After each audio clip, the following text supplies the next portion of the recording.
Well friends, दोस्तों आज इस वीडियो के अंदर मैं जो चीज़ आपको सिखाने जा रहा हूँ ना, इस चीज़ को अगर आज आप सीख गए तो आज आपका ये जो इंग्लिश का एक भूत था ना, जो एक फोबिया था कि यार इंग्लिश नहीं आती, मैं तो स्टेट बोर्ड का स्टूडेंट रहा हूँ, मुझे इंग्लिश नहीं आती, ये सारा का सारा फोबिया खत्म हो जाएगा। दोस्तों again I would like to introduce to you about myself. I am Umesh Arora, your friend, your guide and your well विशर।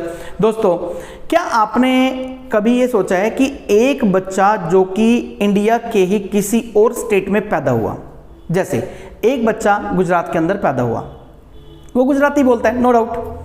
मैं उत्तरी भारत में पैदा हुआ, मेरा ब्रदर, मेरी सिस्टर, मेरे सभी रिलेटिव्स उत्तरी भारत में हम लोग पैदा हुए, हम लोग इंग्लिश बोलते हैं। क्या ऐसा है? नहीं, हम इंग्लिश नहीं बोलते, हम हिंदी बोलते हैं। रीज़न अगर हम किसी ऐसे एरिया में पैदा हुए होते जहां पर लोग इंग्लिश बोलते हैं तो हम लोग वहां पर इंग्लिश बोल रहे होते, लेकिन हम लोग इंग्लिश नहीं बोलते। रीज़न क्या है? रीज़न उसके पीछे ये है कि जिस तरह का एनवायरनमेंट हमें मिलता है, हम हमेशा और हमेशा उसी एनवायरनमेंट के अकॉर्डिंग उस पर्टिकुलर लैंग्वेज को सीख जाते हैं। वो कैसे सीखते हैं?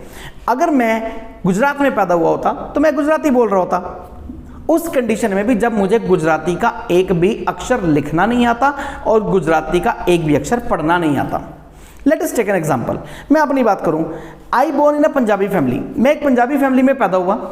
पंजाबी फैमिली में पैदा होने की वजह से मैंने परिवार के सभी लोगों को, अपने दादा दादी को, अपने ताऊ जी को, ताई जी को, सभी को मैंने देखा कि सभी लोग पंजाबी बोलते हैं।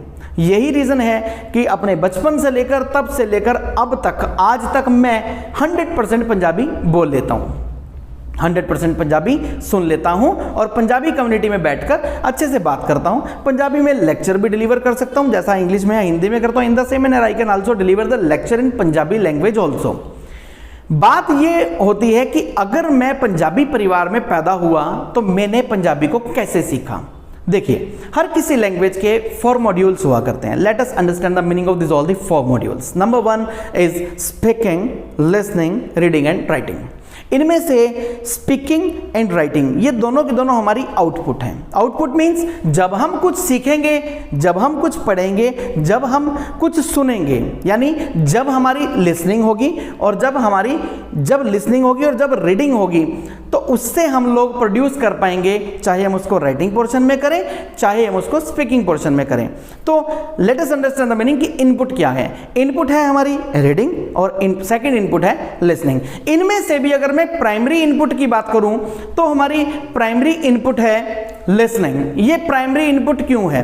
प्राइमरी इनपुट लिसनिंग इसलिए है क्योंकि अगर आपने किसी छोटे बच्चे को देखा हो, जो अभी इन्फेंट चाइल्ड है, अभी एक छोटा बच्चा है, 0 ईयर्स का है, अभी वो 10 दिन का, 20 दिन का, 40 दिन का, 2 महीने का, 4 महीने का, जब जैसे जैसे एक छोटे बच्चे की चेतना आती रहती है, जैसे जैसे एक छोटे बच्चे की चेतना आती रहती है, वैसे वैसे वो रिस्पॉन्ड करने लगता है। वो जैसे जैसे रिस्पॉन्ड करता है तो उसके फैमिली मेंबर्स, उसके दादा दादी, उसके मम्मी पापा सभी उसको अच्छे से कुछ साइन लैंग्वेज यूज करते हैं। It is just like the same system कि स्टार्टिंग में उसके चिन्ह के पास हाथ रखते हैं और उसको बोलते हैं और बच्चा स्माइल करता है। ये तो एक स्टार्टिंग की बात होगी, लेकिन जैसे जैसे बच्चा थोड़ा ग्रो होता जाता है, वो समझने लगता है, वो अपनी आंखें घुमाकर देखने लगता है और फिर उसके पापा उसको बोलते हैं कि बोलो। जब वो थोड़ा सा इस चेतना के स्तर तक पहुंचता है तो उसके पापा उसे बोलते हैं कि बोलो पापा।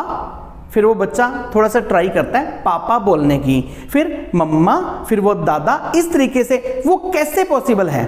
वो ऐसे पॉसिबल है कि उसके और जो रिलेटिव्स पास खड़े होते हैं या उसके पापा ही उसको बोल रहे हैं कि बोलो बेटा पापा। अब वो सुनता है, ऑब्जर्व करता है।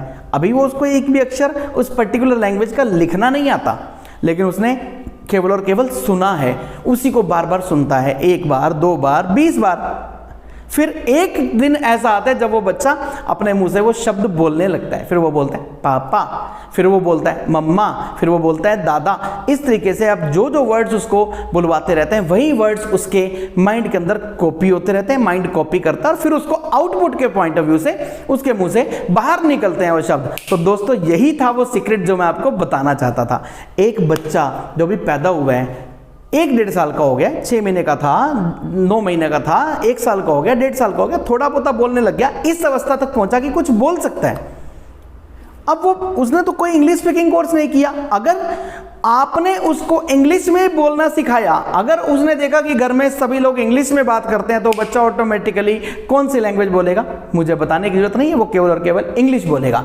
अगर वो ऐसे परिवार में पैदा हुआ जहां पर सभी लोग गुजराती बोलते हैं, वो गुजराती बोलेगा। अगर वो गढ़वाली फैमिली में पैदा हुआ उत्तरांचल के अंदर, तो वो वहां गढ़वाली बोलने लगेगा। इसी तरीके से तमिल, तेलुगु, कन्नड़, मलयालम, जिस परिवार में वो पैदा हुआ वही लैंग्वेज बोलेगा। Last but not the least, अगर वो अमेरिका में पैदा हुआ तो definitely there is no doubt, undoubtedly वो पर्सन जो है, वो बच्चा जो है, वो केवल और केवल इंग्लिश बोलेगा। तो आपको, मुझे लगता है ये कंसेप्ट तो बहुत अच्छे से समझ आया होगा कि हम लोग बिना सीखे इंग्लिश कैसे बोल सकते हैं। हम जस्ट केवल अपने आसपास इंग्लिश का, not only of English language, any language in this world, इस विश्व की आप किसी भी लैंग्वेज का एक एनवायरमेंट अपने आसपास क्रिएट कर दीजिए, आप उसको थोड़े टाइम में वो बोलने लगेंगे।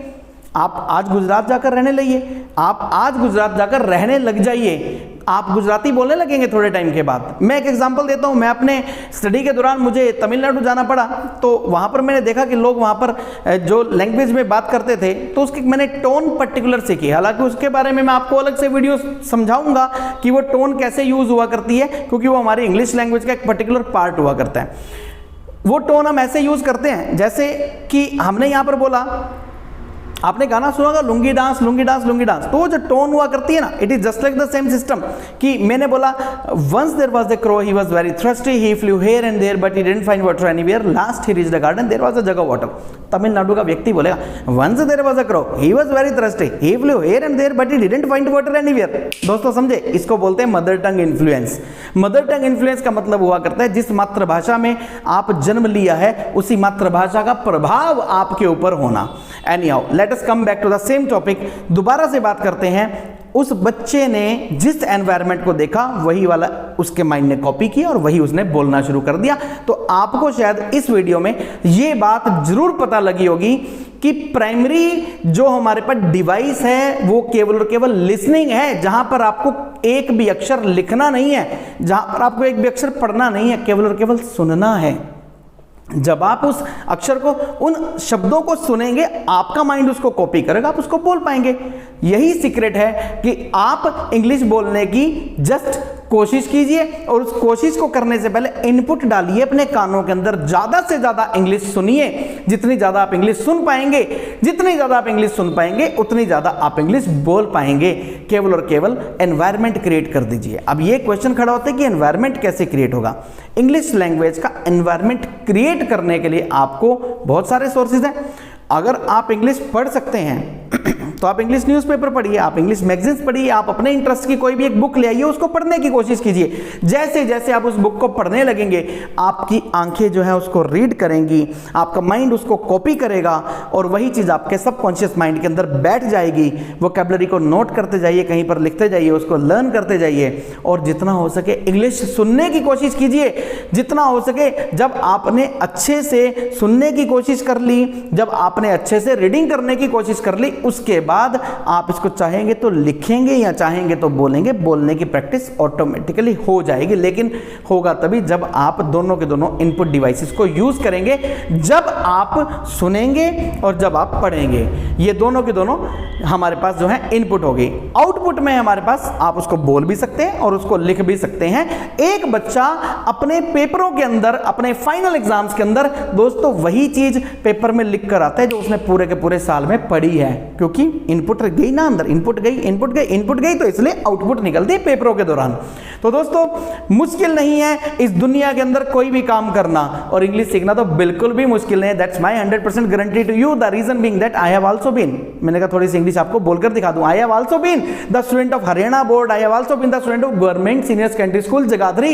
इन spite of that I learned English because I learned little bit rules of English grammar, and after that I was able to speak English over there, and the day is not far over there then when you will be able to speak in English over there। तो दोस्तों अगर आपको मेरा video अच्छा लगा हो तो इस वीडियो को ज़्यादा से ज़्यादा शेयर कीजिए। अगर आपको लगता है कि मेरे इस चैनल से आपको कुछ आपकी वैल्यू ऐड हो रही है, अगर आप कुछ नया कुछ सीख पा रहे हैं, तो दोस्तों इसको ज़्यादा से ज़्यादा शेयर कर दीजिए, अपने दोस्तों में भेजिए। और जो कोई व्यक्ति इंग्लिश सीखना चाहता हो या इंग्लिश की वजह से उसकी प्रमोशन रुकी हुई हो, इंग्लिश की वजह से उसकी जॉब नहीं लग पा रही हो, जीडी की वजह से कोई अपना इंटरव्यू नहीं क्लियर कर पा रहा हो, कहीं पर एडमिशन नहीं अच्छी जगह पर ले पा रहा हो, कोई कंपनी उसको नहीं ले रही हो, तो दोस्तों इस वीडियो को ज़्यादा से ज़्यादा शेयर कर दीजिए। और एक बेल आइकन जो है उसको अवश्य दबाइए।